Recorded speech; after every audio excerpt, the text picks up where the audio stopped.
আমরা রাস্তা ছাড়ি নাই, আমাদের তুলিয়া পা হাজার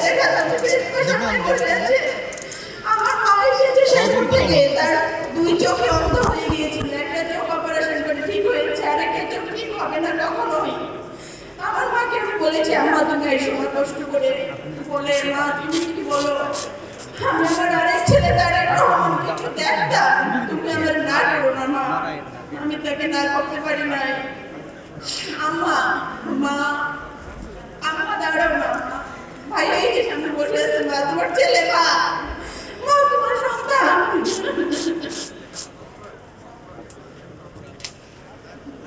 আমি তারেক রহমান ভাইয়ার কাছে কিচ্ছু চাই না ভাইয়া, শুধু আমার ভাই ঘুমের বিচারটা ভাইয়া আপনি করবেন ভাইয়া।